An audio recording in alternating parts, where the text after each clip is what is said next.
이름으로 축복합니다. 오늘은 모든 것이 여러분의 것입니다라는 제목으로 함께 말씀을 나누도록 하겠습니다. 이 아이들에게 제가 좀 맞추지를 않아서 여러분이 좀 단단한 말씀입니다. 이 말씀 잘 들으시면 엄청난 유익이 될 줄 믿습니다. 우리가 고린도전서를 볼 때 늘 두 가지를 생각해야 합니다. 전에도 말씀드렸는데 하나는 고린도 교회에만 놓인 특수한 상황을 고려해야 합니다. 이 말은 무슨 말이냐면 모든 교회에 대입할 수 없는 그 고유의 상황이 있다는 거죠. 여러분, 아무리 지근거리에 있어도 교회가 다 똑같지가 않아요. 붕어빵 보듯이 모든 교회를 똑같이 봐서는 안 되죠. 그죠? 옆에 교회도 굉장히 가깝지만 달라요.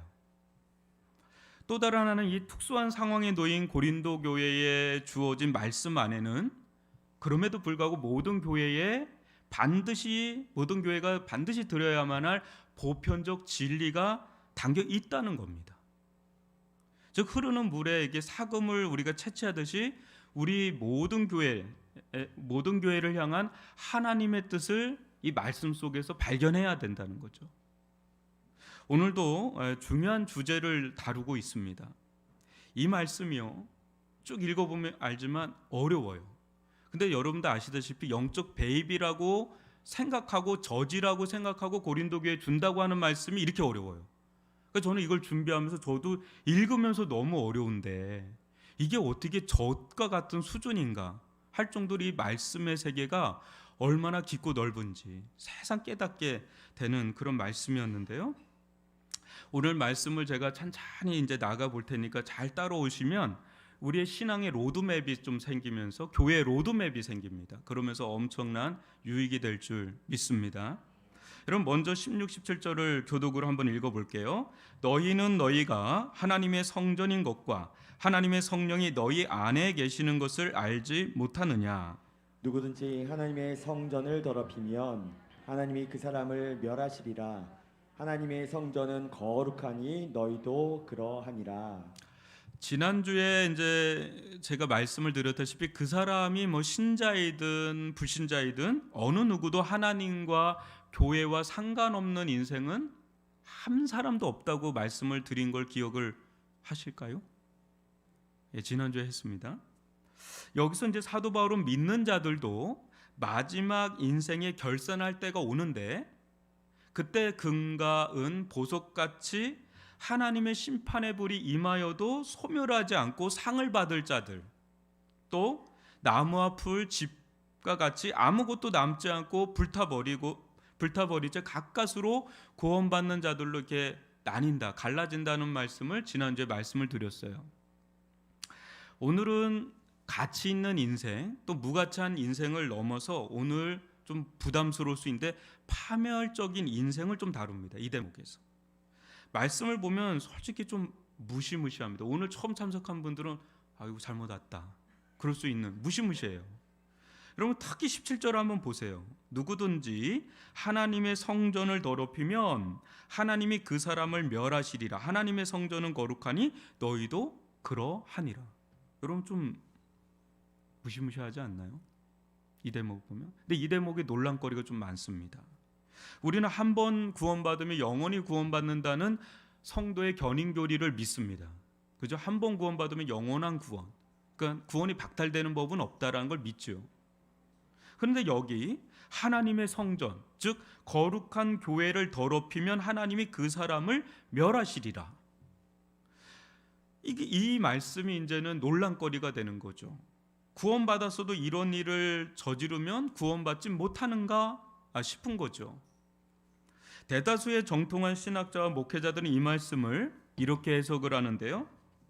하나는 고린도 교회의 분쟁과 분열, 시기와 어떤 다툼의 역사 속에 겉으로는 신자인 것처럼 보이지만 유사 그리스도인들이 있다는 거예요. 교회에서 이들을 분간해내기란 결코 쉽지는 않습니다. 설령 분간한데도 워낙 교회 내 영향력과 인맥이 있기 때문에 잘라내기가 어렵죠. 분간해도. 그게 교회예요. 주님께서 말씀하시죠. 알곡을 위해서 가라지들을 뽑아내지 말아라. 같이 그게 떨어질까 이제 염려하노라. 이런 말씀이 있죠. 가라지들이죠. 교회 안에 있습니다. 이들은 믿는 자처럼 행사하지만 실상은 믿음이 없기 때문에 트러블을 일으키고 또 구원받지 못한 자들이죠. 이들이 하나님의 성전인 교회를 어떤 방식으로 섬길 수가 있어요? 세상적인 방식으로 더럽히기 때문에 본래 심판의 대상이기도 하지만 그 심판의 중함이 더하다는 그런 말씀이 이 안에 담겨 있는 겁니다. 또 다른 하나는 믿는 신자라도 고린도 성도들처럼 육신의 지배를 받을 때 이런 일이 일어날 수가 있는 거예요. 이런 경우에 구원이 취소되거나 박탈되는 것은 아닙니다. 대신에 그 영혼이 파괴하게 죽어가는 영적인 고통을 경험하게 되죠. 한마디로 세상의 영에 성령의 은혜가 질식하여 근심하거나 소멸되는 일들이 일어난다는 거죠. 제가 대학생 때 전도받아서 처음 교회 나가서 그 교회에서 뜨겁게 회심의 경험을 했습니다. 제가 쭉 돌이켜 볼 때 그 교회처럼 저에게 그렇게 사랑과 은혜, 섬김을 경험케 한 교회는 없었습니다. 초신자 때 그때 그렇게 은혜를 받았으니까 그 기억이 너무나 큰 거죠, 저에게는. 그 이후에도 교회들이 좋은 교회들이 있었지만 그때 그 교회가 너무 큰 겁니다. 그때 그분들은 아직도 생생해요. 천사가 달리 없는 분들처럼 그렇게 보이는 그런 모습, 그 환대, 저를 모르는데 너무나 많은 사랑을 퍼주고 또 섬겨주고, 저에겐 너무나 따뜻한 그런 공동체입니다. 그러나 돌이켜보면 그 공동체처럼 저에게 아픔과 고통을 준 공동체도 없습니다. 왠고하니 어느 순간 교회 내 어르신들끼리 서로 싸우기를 시작하는데 걷잡을 수가 없는 거예요. 그토록 서로 뜨겁게 사랑하던 지체들이 막 살이 찢겨져 나가듯이 막 찢겨 나가고 그 가운데 피비린내 나는 듯한 영적인 아픔과 고통이 막 일어나는데 너무나 고통스러웠습니다. 그러던 어느 날 제가 그때 교회 사찰처럼 살았거든요. 교회에서 꿈을 꾸는데 하나님의 은혜의 손이 그 교회에서 확 걷어가지는 어떻게 보면 이가봇이라 그러죠. 하나님의 영광이 사라져가는 그런 꿈을 꾸면서 소스라치게 놀랬던 기억이 아직도 생생합니다. 저는 이들 모두가 다 구원받지 못한 그런 분들이라고 생각하지를 않습니다. 그러나 성령이 아닌 어떤 사단이나 육신의 강하게 지배를 받을 때 은혜가 사라지고, 은혜가 사라질 때 그곳은 세상만도 못하는 고통과 아픔이 자리가 된 거죠. 하나님은 하나님의 성전인 교회를 더럽힐 때 그 사람을 가만히 내버려 두지 않습니다. 첫 번째는 뭐냐면 그 사람에게서 은혜가 떠나가요. 여러분, 하나님의 은혜를 경험한 사람들은 아실 겁니다. 이 은혜가 나에게서 사라지면 그것은 굉장히 고통스럽습니다. 한 번도 은혜를 경험하지 못한 사람은 그걸 몰라요. 그러나 은혜를 한 번이라도 경험한 사람은 그 은혜가 떨어지면 이게 얼마나 고통스러운지 불신자일 때보다 더 고통스러울 때가 있어요. 이게 바로 그런 의미가 있다는 거죠. 우리는 언제나 교회가 하나님의 성전임을 알고 두렵고 떨림으로 거룩하게 돌아봐야 합니다. 여러분, 교회의 서고 넘어짐은 어디에 있는지 아십니까? 능력에 있는 게 아니에요. 거룩에 있습니다. 거룩에. 교회의 능력은 물질이 많거나 사람의 수에 적고 많음에 있지 않고, 여러분, 교회의 순전성, 교회의 그 순결성, 교회의 그 거룩성을 얼마나 지키느냐에 달려 있는 거예요. 특히 저와 같은 목회자들과 중직자들은 영향력이 크죠. 그만큼 교회의 거룩성을 지키는데 남다른 헌신과 또 희생, 지혜가 필요합니다. 그때 주어진 직분은 복이 될 거예요. 그죠? 엄청난 복이죠. 목회자의 직분, 장로의 직분, 안수집사의 직분, 권사의 직분, 집사의 직분, 성도라는 직분 자체는 엄청난 복입니다. 그렇지만 내 안에 뭔가 은혜가 떨어지고 뭔가 문제가 될 것 같다 그러면 괜찮아요. 잠시 멈추고 은혜를 회복하는 게 더 먼저라는 것을 우리들 가운데 잊지 않았으면 좋겠습니다. 우리가 살아가면서 거룩이 떨어질 때가 있고 은혜가 떨어질 때가 있습니다. 그때는 일보다도 은혜를 회복하고 거룩을 회복해야 본인도 살고 공동체도 사는 줄 믿습니다. 여러분, 사도 바울은 고린도 교회가 더럽혀지는 일이 왜 일어나는지 구체적으로 언급하고 있는데요. 18절로 20절을 교독으로 한번 읽어보겠습니다. 아무도 자신을 속이지 말라. 너희 중에 누구든지 이 세상에서 지혜 있는 줄로 생각하거든 어리석은 자가 되라. 그리하여야 지혜로운 자가 되리라. 이 세상 지혜는 하나님께 어리석은 것이니 기록된 바 하나님은 지혜 있는 자들로 하여금 자기 꾀에 빠지게 하시느니라 하였고 또 주께서 지혜 있는 자들의 생각을 헛것으로 아신다 하셨느니라. 아멘. 고린도 성도들은 세상적 지혜에 오염되어서 교만해진 거예요. 이게 가장 핵심 문제입니다. 그때 하나님의 지혜는 온데간데 없어지고 세상적 지혜로 교회가 갈래갈래 난조질당하고 찢겨지기 시작한 거죠.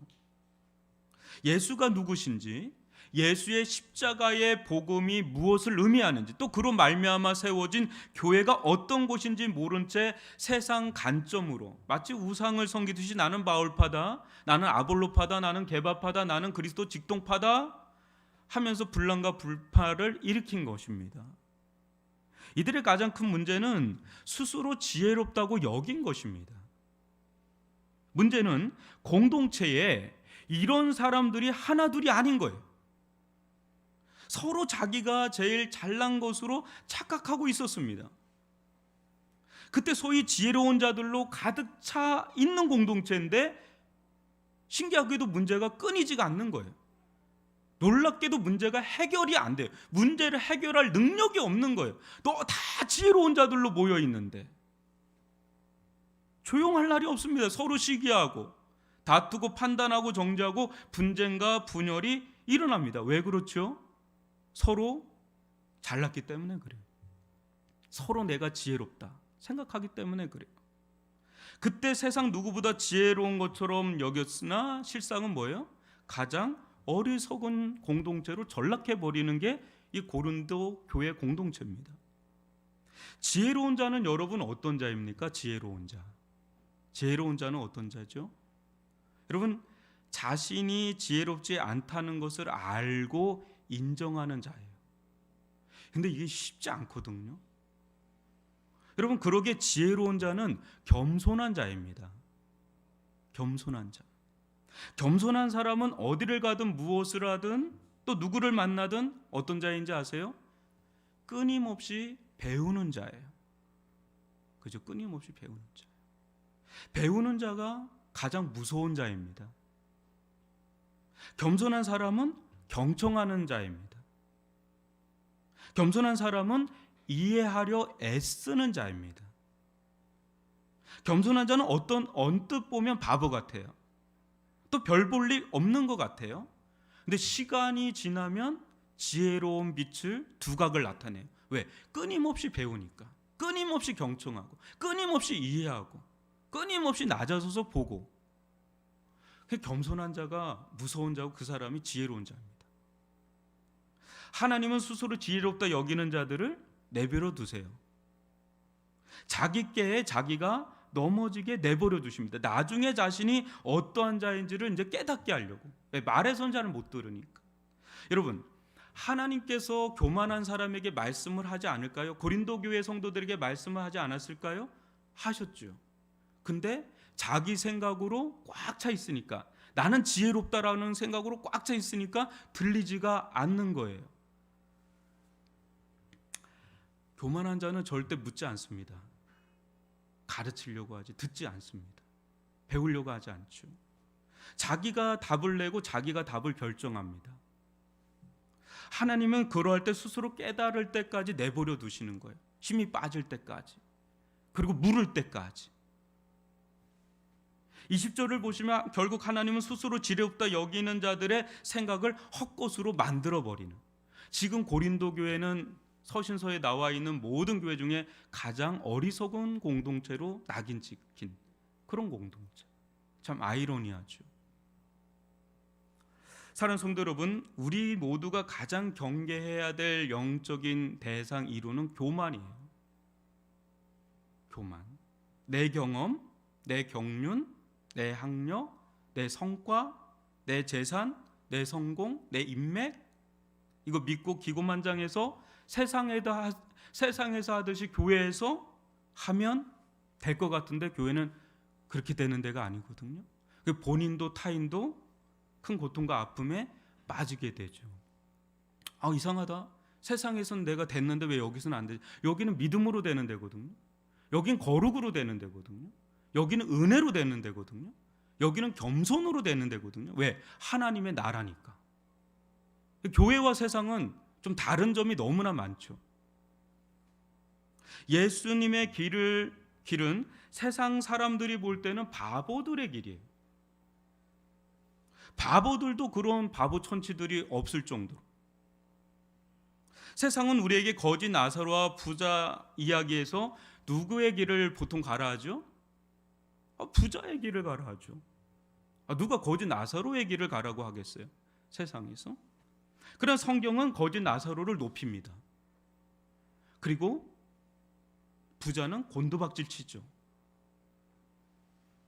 하나님 나라는 세상 나라와 거꾸로일 때가 너무 많아요. 하나님의 나라를 추구하는 삶처럼 세상 어리석고 바보처럼 보이는 삶이 없죠. 그죠? 여러분은 하만을 아실 겁니다. 또 여러분은 모르드게도 아실 겁니다.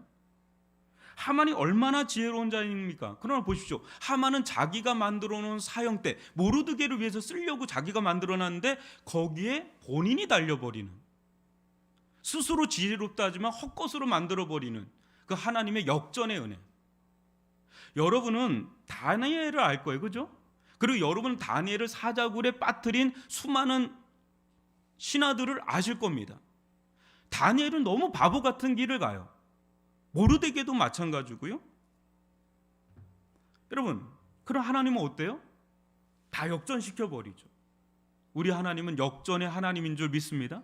세상에서 깨를 부리고 어떻게 저 믿는 사람들을 넘어뜨리면 자기들이 이길 거라고 생각하는데 그건 그때 당시죠. 지나고 보면 하나님은 전복시키고 그걸 역전시키는 역사를 이루신다는 거죠. 여러분, 노아도 한번 보세요. 우리 아브라함 이야기 나가고 있잖아요. 요셉도 보고 다윗도 보고 예수님은 가장 대박이죠. 다 바보들의 길을 가는 분들이에요. 그러나 우리 중 어느 누구도 이들을 어리석다라고 지금 여기는 사람들은 단 한 사람도 없습니다. 그들은 왜 그렇죠? 하나님의 지혜 속에 산 자들이기 때문에 그때 당시는 바보 천치 취급을 받았는지 몰라도 지금의 우리는 그들을 가장 지혜로운 자들이라고 부러워합니다. 하나님의 지혜 속에서 산 자들. 저는 우리 모두가 하나님의 지혜에 묶여서 사는 자들이 되기를 주님의 이름으로 축원합니다. 그때 여러분들 좀 손해볼 수도 있고 피해볼 수도 있고 뒤처질 수도 있습니다. 그러나 그것은 세상의 관점이에요. 하나님의 영원한 관점으로 보면 여러분들은 다른 길을 가고 있는 줄 믿습니다. 마지막 고린도 교회를 향한 사도 바울의 처방전을 보십시오. 이것이 가장 중요한데요. 21절로 23절입니다. 교독으로 읽어봅니다. 그런즉 누구든지 사람을 자랑하지 말라. 만물이 다 너희 것임이라.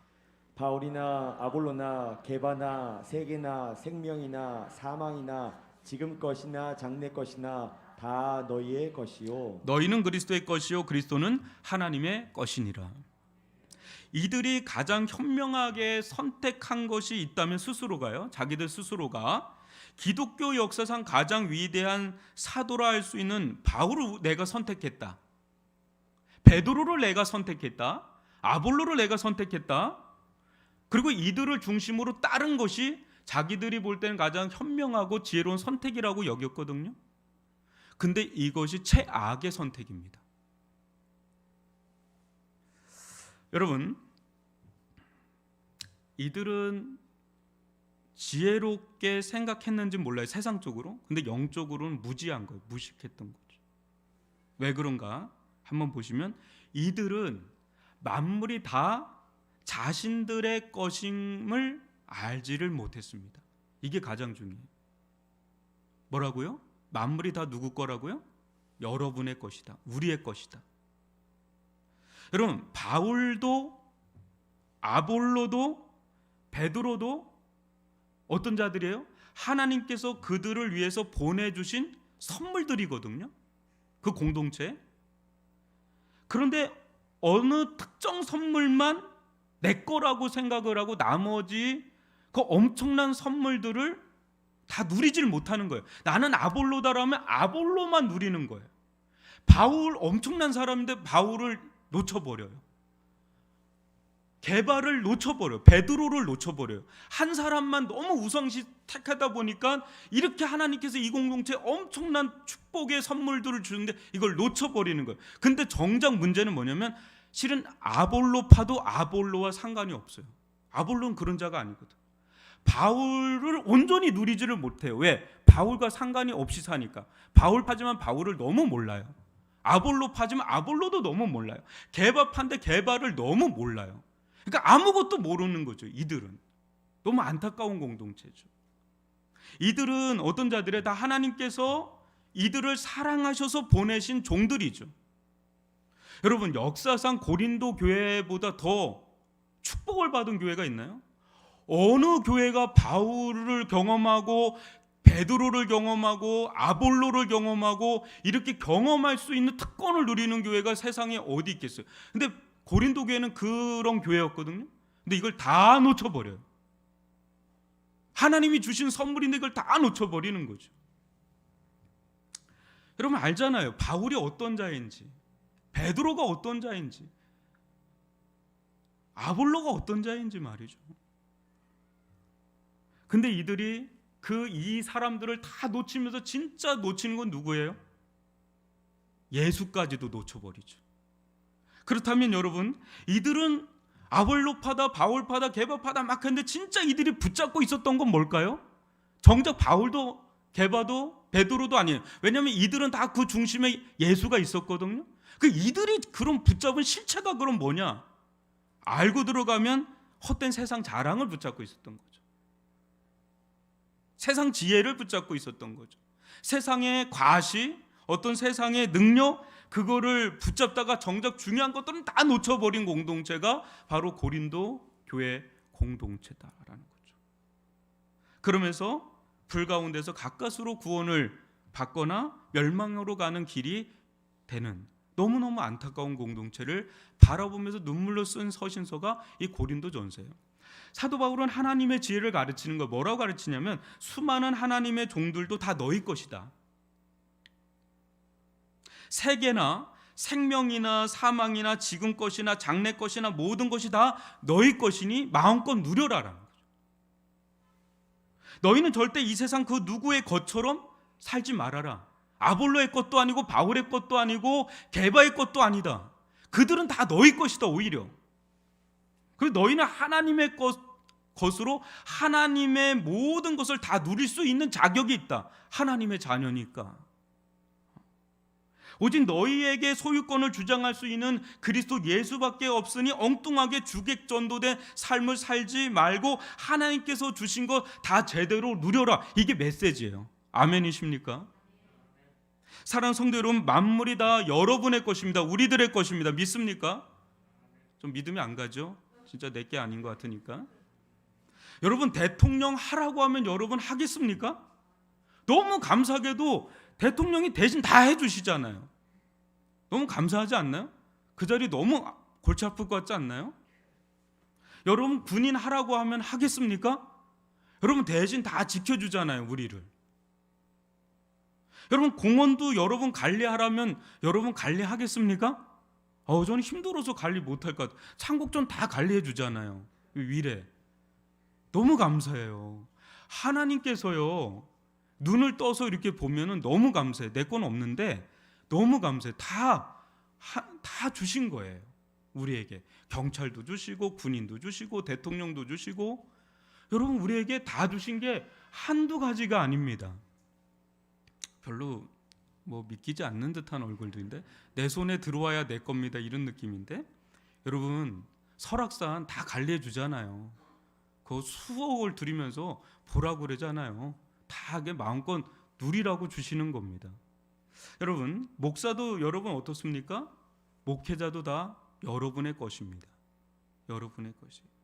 여러분을 위해서 말씀을 연구해서 다 전해주잖아요. 여러분 가만히 그냥 받아먹기만 하면 되는 거 아니에요? 그렇지 않나요? 너무 좋잖아요. 여러분의 것이에요. 저는 여러분의 것이에요. 다. 목사님들도 여러분 뭐 어디 한둘이겠어요? 요새는 유튜브만 틀으면 이 목사님 그냥 만날 수 있습니다. 저 목사님 만날 수 있습니다. 여러분 다 여러분의 것입니다. 아, 이 목사님만 최고야. 아, 저 목사님만 최고야. 여러분 그러지 마세요. 다 누구 거라는 거예요? 여러분의 것입니다. 여러분 제 설교만 듣지 않는 거 저는 알거든요. 저도 다른 분 설교를 듣거든요. 너무 좋아요. 들으면서 여러분 우리는 어떤 목적을 가지고 있어요? 아, 이 목사님만 목사 자랑할 거 없어요. 그분은 종들이에요. 물론 존경해야 되고 존중하는 건 맞아요. 그죠? 함부로 여기면 종이라고 함부로 그렇게 하면 안 돼요. 존중하고 그래야 하는 건 맞아요. 그런데 여러분 다 주님께서 주신 선물들이거든요. 그들을 통해서 하나님의 말씀을 들으면서 우리는 점점 더 어떻게 돼야 돼요? 예수의 것이 돼야 되는 거예요. 하나님의 것이 돼야 되는 거예요. 하나님을 자랑하는 자, 예수를 자랑하는 자. 우리 교회가 어떤 교회를 표방하죠? 예수를 보는 교회, 예수를 따르는 교회, 예수 그 이름이 부흥하는. 사도 바울이 그런 영성이고 아볼로가 그런 영성이고 게바가 그런 영성이거든요. 그 길로 가면 되는 거예요. 그러면 여러분 교단, 교파, 어떤 교회를 떠나서 하나 되는 건 당연한 거 아니에요? 다 누구를 가르쳐요? 목회자들은 누구를 전해야 되죠? 한 하나님을 전하죠. 한 주 예수를 전하죠. 한 성령을 전하죠. 하나님의 나라를 전하죠. 다른 걸 전할 게 뭐가 있죠? 이 목회자들이 전해야 될 게 자신을 전할 게 뭐가 있죠? 자신을 전하는 게 아니거든요. 바울은 자신을 전하는 자가 아닙니다. 게바도 자신을 전하는 자가 아닙니다. 아볼로도요. 누구를 전하는 자죠? 예수를 전하는 자고 성령을 전하는 자고 하나님 아버지를 전하는 자고 하나님의 나라를 전하는 자니까 제대로만 전한다면, 또 제대로 믿음의 삶을 살아간다면 우리는 교단이나 교파나 교회를 떠나서 하나 되는 것은 당연한 거 아닙니까? 근데 이게 안 되죠. 이게 너무나 어려운 겁니다.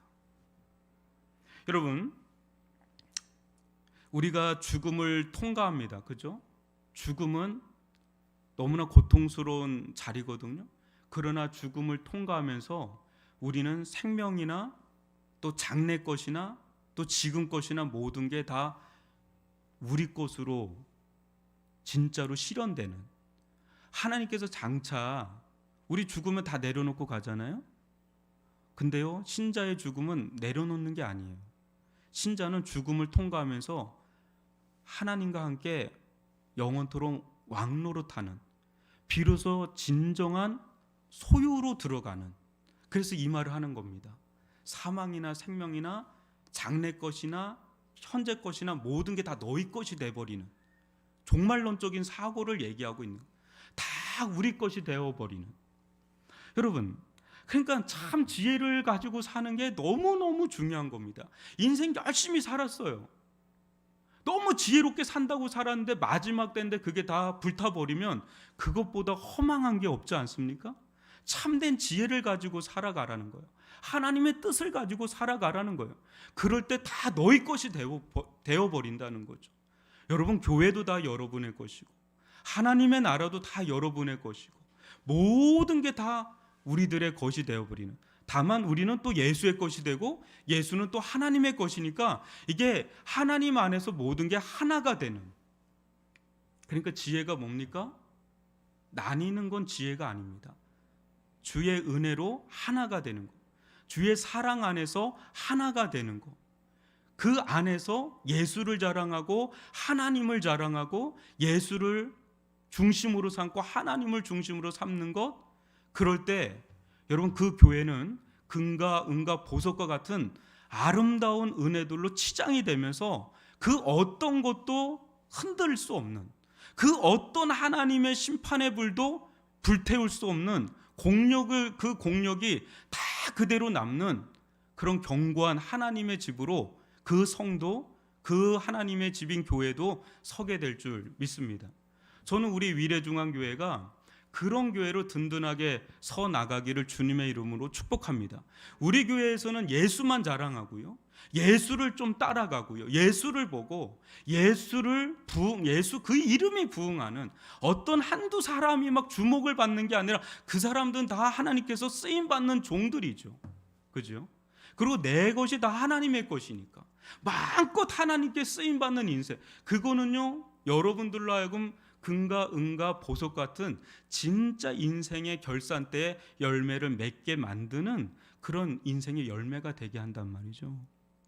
그런 은혜가 우리 교회 가운데 충만할 수 있기를 바라고, 우리 성도들 한 분 한 분들 그런 복된 인생이 되시기를 주님의 이름으로 축복합니다. 모든 것이 다 여러분의 것이고 우리의 것입니다. 우리 이 시간 좀 찬양하면서